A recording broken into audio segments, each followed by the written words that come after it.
Hello everyone. तो आज के इस वीडियो में मैं आपको अलग अलग टाइप के जो चेस टूर्नामेंट्स होते हैं और अलग अलग उसके फॉर्मेट्स होते हैं उसके बारे में बताने वाला हूँ। आपने रैपिड ब्लिट्ज क्लासिकल टूर्नामेंट्स के बारे में तो सुना ही होगा, वो बस टाइम कंट्रोल के ऊपर बेस्ड है। मैं आपको शॉर्ट में बता देता हूँ। क्लासिकल टूर्नामेंट ऐसे टूर्नामेंट होते हैं जिसमें 1.5 आवर 1 आवर ऐसे टाइम कंट्रोल्स होते हैं। रैपिड टूर्नामेंट्स में 15 मिनट का टाइम कंट्रोल हो सकता है, 20 मिनट का टाइम कंट्रोल हो सकता है। ब्लिट्स टूर्नामेंट में 5 मिनट 3 मिनट ऐसे टाइम कंट्रोल्स होते हैं। चलो ये तो हो गई टाइम कंट्रोल्स की बात। बट सबसे मेन चीज कि कितने राउंड्स होते हैं टूर्नामेंट में और उनमें हम लोगों को कितने राउंड्स खेलने पड़ते हैं और कितने राउंड जीतने पड़ते हैं, रिजल्ट्स कैसे आता है, वो सब बारे में हम लोग डिस्कस करने वाले।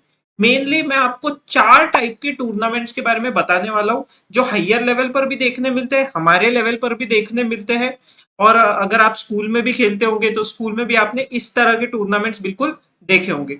तो सबसे पहले शुरू करते हैं जो आपको स्कूल में सबसे कॉमनली देखने मिलता है। ठीक है, ये वाला स्कूल में सबसे कॉमनली है, वो है नॉकआउट टूर्नामेंट।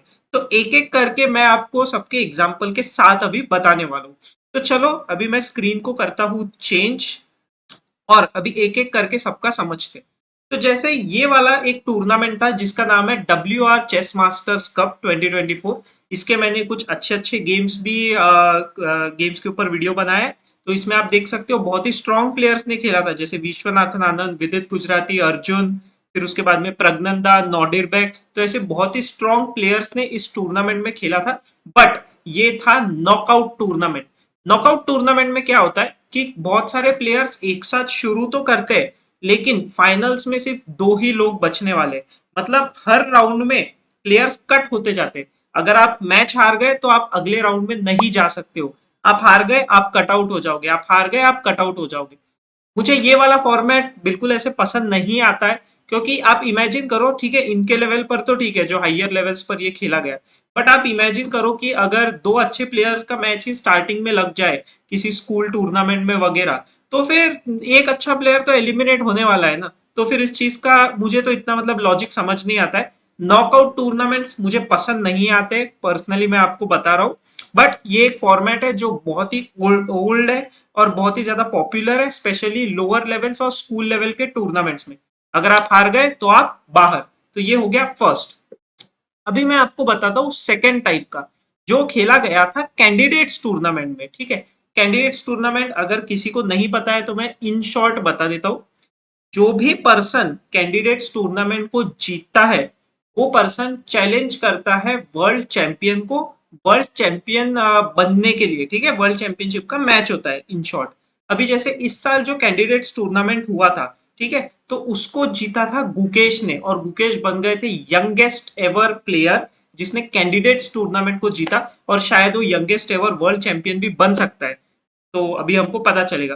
बट मेनली हमको पता करना है कि ये किस तरह का फॉर्मेट है। जो कैंडिडेट्स टूर्नामेंट है वो होता है राउंड रॉबिन फॉर्मेट, या फिर ये तो स्पेसिफिकली था डबल राउंड रॉबिन फॉर्मेट। अब डबल राउंड रॉबिन का मतलब ये होता है कि इसमें नंबर ऑफ राउंड्स फिक्स्ड रहते हैं। अब जैसे यहाँ पर 8 प्लेयर्स खेल रहे हैं, तो आठों के आठों प्लेयर्स एक दूसरे के साथ खेलेंगे दो मैचेस, ताकि एक बार व्हाइट से और एक बार ब्लैक से उनको खेलने मिले। और इस तरीके के हमको रिजल्ट्स देखने मिलते हैं। अभी इसमें रिजल्ट्स में कैसे होता है आप देख सकते हो कि अब जैसे गुकेश फर्स्ट आया तो उसका फर्स्ट वाला ब्लैंक रहेगा, हिकारू सेकंड आया तो उसका सेकंड वाला ब्लैंक रहेगा। अभी इसमें से ही आपको रिजल्ट्स भी पता करना आ जाएगा। अब देखो कैसे। अब जैसे हमको जानना है कि गुकेश और ईयान के बीच में जो मैचेस हुए उसमें क्या हुआ, तो हमको देखना है कि ठीक है गुकेश फर्स्ट पे, ईयान थर्ड पर यहाँ पर नाम है। तो हम लोग जाएंगे 1 2 3। तो मतलब ये तो हो गया कि गुकेश और ईयान के बीच में दोनों गेम हो गए थे ड्रॉ। अभी हमको ये पता करना है कि अच्छा यहाँ पे गुकेश का एक लॉस हुआ है, तो लॉस किसके अगेंस्ट हुआ है। तो हम फिर से काउंट करने वाले 1 2 3 4 5 6 7। तो मतलब जो भी सेवेंथ प्लेयर है उसके अगेंस्ट एक बार गुकेश का विन हुआ और एक बार लॉस हुआ। कौन है सेवेंथ पे? सेवेंथ पे अली रेजा फिरूजा। तो इस तरीके से आपको रिजल्ट्स में से ये जो पैटर्न बना हुआ है, इसमें से ये भी समझ जाएगा कि जो दो लोगों के बीच मैच हुआ था उनका रिजल्ट क्या आया, ओवरऑल रिजल्ट क्या आया। और इसमें मैटर नहीं करता है फर्स्ट राउंड जीतो हारो क्या चल रहा है, आपको सारे के सारे राउंड्स खेलने पड़ते हैं। ये बहुत ही रेयर टाइप ऑफ टूर्नामेंट है, ये सिर्फ और सिर्फ आपको हायर लेवल्स पर ही देखने मिलेगा, लोअर लेवल्स पर आपको ये देखने नहीं मिलेगा, इवन मिडिल लेवल्स पर भी हमको ये कहीं पे देखने नहीं मिलता है। तो ये था डबल राउंड रॉबिन वाला फॉर्मेट। थर्ड वाला टूर्नामेंट जो सबसे ज्यादा कॉमन है, और मुझे पता है कि मेनली आप इसी के लिए ये वीडियो को देख रहे हो, वो है स्विस टूर्नामेंट। मैक्सिमम टूर्नामेंट जो हमारे शहरों में होते हैं, जो हमारे क्या कह सकते हैं इंटर स्कूल वाले होते हैं, फीडरेटेड टूर्नामेंट होते हैं, जो हमारे लिए होते हैं टूर्नामेंट जो मेनली खेले जाते हैं, वो होते हैं स्विस फॉर्मेट में। स्विस फॉर्मेट में भी क्या होता है, नंबर ऑफ राउंड्स फिक्स्ड रहते हैं। जैसे मैंने ये एक एग्जांपल लिया हुआ है, यहाँ आप देख सकते हो। तो ये एक टूर्नामेंट हुआ था, inter school chess tournament under 12 girls का। तो इसमें सब कुछ नेम कैटेगरी वगैरह, ये मुंबई में हुआ था, चेंबूर में। मुंबई में चेंबूर एक रीजन है, वहां पर हुआ था। तो यहाँ पर आप देख सकते हो 9 राउंड्स खेले गए थे। तो अब यहाँ पर क्या करना होता है, सारे के सारे प्लेयर्स 9 के 9 राउंड्स खेलने वाले हैं।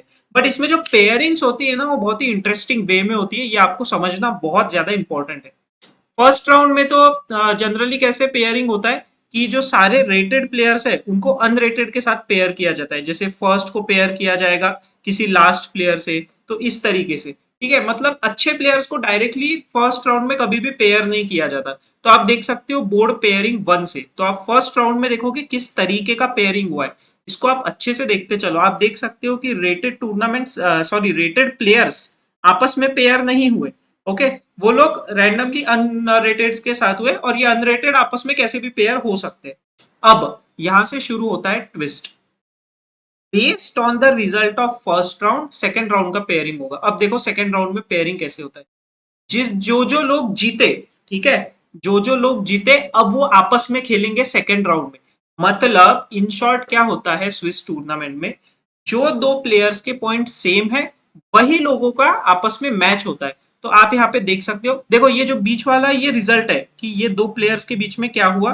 तो ये जो लेफ्ट हैंड साइड पर जिस प्लेयर का नाम है उसका विन हो गया था, ठीक है। तो इन शॉर्ट ये चीज है।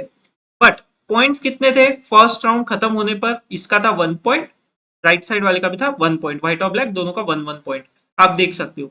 उसी तरीके से जिनके ड्रॉज हुए, ड्रॉ वाले आपस में पेयर अप हो गए। फिर जिनके लॉस हुए, लॉस वाले आपस में पेयर अप हो गए। अब मैं कोई भी राउंड उठा लू, मान लो मैं उठा लेता हूँ राउंड नंबर 4। तो अब देखो क्या हुआ। अभी चौथा राउंड है ये, मतलब 3 राउंड खत्म हो चुके हैं। तो 3 राउंड खत्म होने के बाद जिन जिन के 3 3 पॉइंट्स है, अब देखो वो लोग आपस में पेयर हो गए। अब 3 राउंड होने के बाद में किसी के 2 पॉइंट्स भी हो सकते हैं, तो जिन लोगों के 2 2 पॉइंट्स थे वो आपस में पेयर हो गए। ऐसे भी लोग होंगे कि जो मतलब हार गए थे बिल्कुल भी, मतलब तीनों के तीनों राउंड हार गए, तो उन लोगों का आपस में पेयरिंग होता है। ठीक है, तो स्विस टूर्नामेंट में इन शॉर्ट क्या होता है, अगर आप जीतते जाओगे तो आपको बेटर एंड बेटर ओपोनेंट मिलेगा, आपको हर विन के साथ एक बेटर ओपोनेंट मिलेगा। और अगर आपका लॉस होता है तो आपको थोड़ा सा इजी ओपोनेंट मिलेगा compare to the previous round. ठीक है, जनरली ये सिस्टम होता है। तो अगर आप स्विस टूर्नामेंट खेलने जा रहे हो, तो मैंने स्विस टूर्नामेंट के ऊपर मतलब पूरे जो टूर्नामेंट में रूल्स फॉलो होते हैं वो रूल्स के ऊपर एक डेडिकेटेड वीडियो बनाया है, आप उसको चेकआउट कर लो। उसके अलावा जो सबसे कॉमन मिस्टेक्स है, जो मतलब 7 सबसे कॉमन मिस्टेक्स होती है चेस टूर्नामेंट्स में, स्पेशली चेस टूर्नामेंट प्लेयर्स की, बिगिनर से लेके एडवांस लेवल तक के, तो मैंने उन कॉमन मिस्टेक्स के ऊपर भी एक अलग से वीडियो बनाया हुआ है। तो आप प्लीज जाके वो वीडियोस भी चेकआउट करो।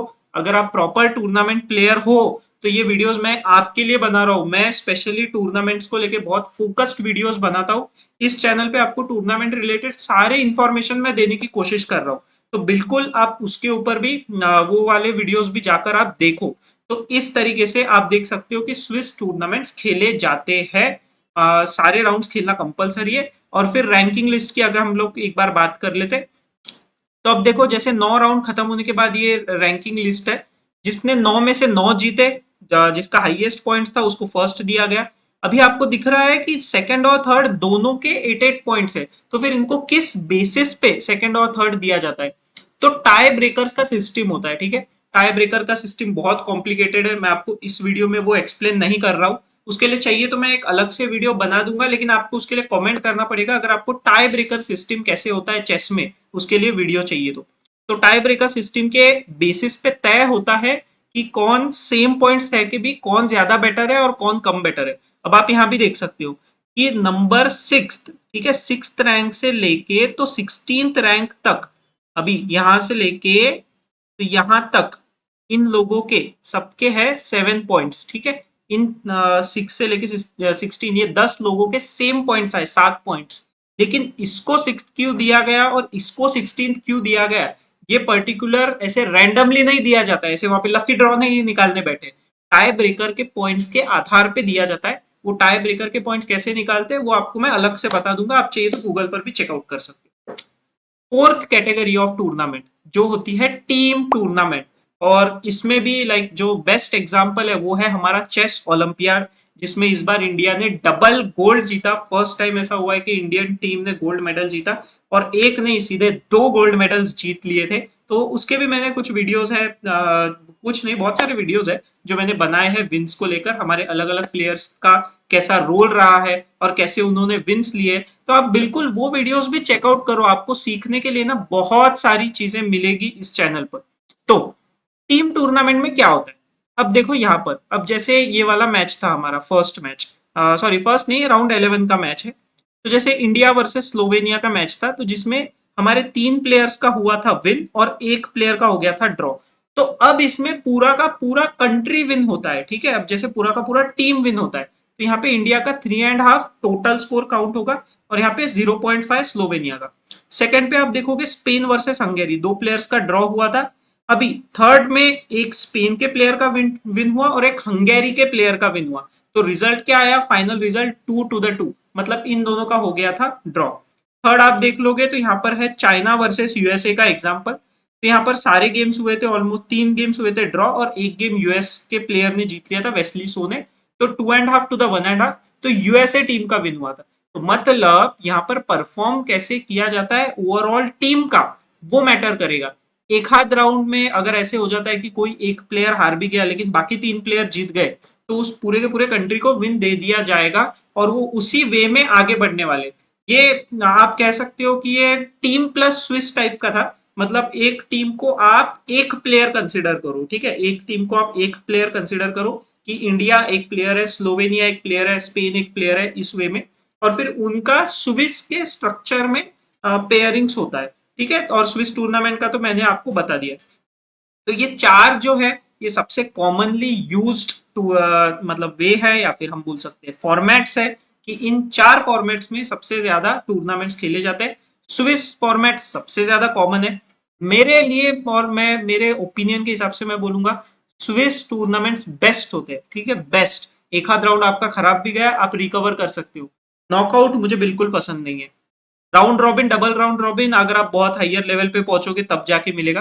टीम टूर्नामेंट्स बहुत कॉमन नहीं है, लेकिन लोकल लेवल पर भी टीम टूर्नामेंट्स होते हैं, लेकिन उसमें बहुत मैनिपुलेशन है, इसलिए वो ज्यादा टीम टूर्नामेंट्स रखते नहीं है। मैनिपुलेशन कैसे होता है कि अगर सपोज मेरे पास में या फिर मेरे पहचान के कुछ अच्छे प्लेयर्स है, तो मैं मेरी वैसी टीम लेकर पहुंच जाऊंगा उधर, तो थोड़ा सा मैनिपुलेशन हो गया कि भाई मैं तो सपोज 4 GMs एक साथ बैठ गए एक टीम में जाकर, तो मतलब वो थोड़ा मैनिपुलेशन टाइप ऐसा मतलब कंसिडर करते हैं। लेकिन ऐसे वो उतने टीम टूर्नामेंट्स कॉमन नहीं है, तो उसके ऊपर कोई हम लोग कमेंट नहीं कर सकते फिलहाल की सिचुएशन। होप आप लोगों को ये वीडियो अच्छा लगा होगा, तो प्लीज वीडियो को लाइक कर दो, चैनल को भी आप सब्सक्राइब कर दो। ऐसे ही आपको अमेजिंग चेस रिलेटेड सारी इंफॉर्मेशन और अमेजिंग गेम्स इस चैनल पर हमेशा मिलते रहेंगे।